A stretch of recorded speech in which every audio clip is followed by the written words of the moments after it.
the supervision sessions seem to be, in their regularity, an opportunity to assist the supervisee to thrive in their ministry context rather than just survive. So one of the important things I found with and I don't chase my supervisees. If they want to timetable sessions, I'm happy to timetable, but I won't direct them to do so. And I just like to kind of see how frequently they come back to me and in what condition. When the penny drops, they get out their diary and say, actually, this needs to be regular. But that's part of the learning for them as well, to feel the need and to understand that it is not just for them, it's for the people they serve amongst. Obviously,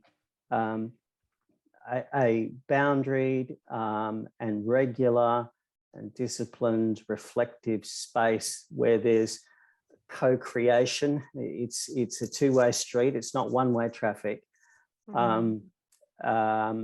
For people to reflect on their most important relationships, to feel kind of the frisson or the edginess of the learning opportunity that extended reflection often throws up. It's a very kind of vibrant and dynamic time together that is focused on moments in time that are called to mind. And just thinking about the difference between supervision and coaching. I actually contacted a friend of mine, good friend of mine, who's in parish ministry leading a church, who has a reasonably significant amount of experience as a supervisee and also as a coachee. And his perspective on the difference between supervision and coaching was that supervision was often focused on those moments, and coaching was more an overarching umbrella. Supervision, from his perspective, had a fairly clear methodology. Coaching, from his experience, he said to me that coaching is an umbrella that covers many methodologies, and coaches, in his estimation, need to articulate more clearly what they're actually doing. But having said that, when I described supervision to a bishop about 6 years ago, when one particular church was considering rolling out supervision, he said, "Oh, same as coaching. We can run with that." And I just thought, it's not.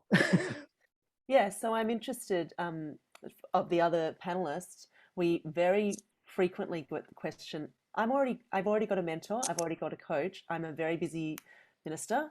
Why do I need supervision? So how do you address that? I'm aware of a number of people who are experienced in both, who are able to offer both and sometimes discern what will be best. So I'm not one for sort of guarding hard boundaries around this, although the Royal Commission, which can't be ignored, did talk about professional pastoral supervision, not mentoring or coaching.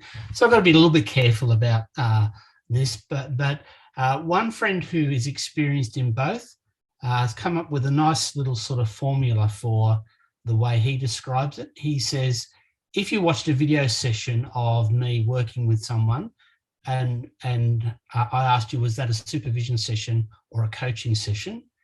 He said, you may not be able to tell from what happens inside the room. He said, but outside the room, there's a world of difference. We named just one of them already before, that unseen other. That's not so front and centre in coaching. Coaching's about your own performance, your own goals.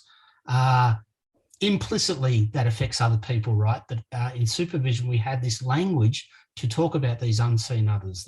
So that outside the room, what the supervisor does is different to what the person being coached might do.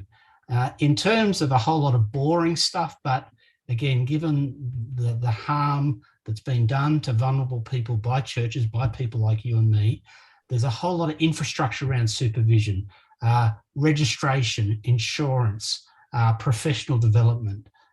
Someone's already mentioned the Australasian Association of Supervisors, there's peak bodies.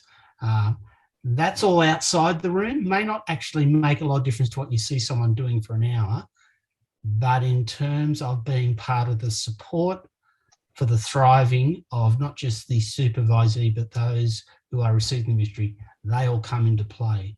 So I think that inside, outside the room is not a bad little formula. If someone was already getting mentoring, I'd be saying, can you be mentored by someone who's also a registered supervisor? And then you can work out together how you might negotiate that. One of my hopes as someone's invested in supervision is that those involved in mentoring, spiritual direction, we haven't mentioned coaching, even consultancy, might lift their game, might look at supervision and what happens outside the room. Actually, we can learn from some of this. And just one example of that, the whole question of ethics is being front and center in supervision for a long time. We talk about the normative function of supervision, or the sort of, what I like to call faithful practice. There's been a sea change in coaching. 5 years ago, you'd hardly find a bit of coaching literature that would talk about the role of ethics. Now coaches are realizing that ethics has got to be front and center when you talk about someone's performance. So, and I'd like to think, I can't prove it, I'd like to think that's they're learning as they go and learning from the supervision world. So that's a long answer, but I think it's a complicated one. And each denomination is going to have to work out its own, I guess, guidelines about someone that's already getting one thing. Is that person qualified? My answer would be, get your mentor trained as a supervisor so they can offer both. That would be my short answer.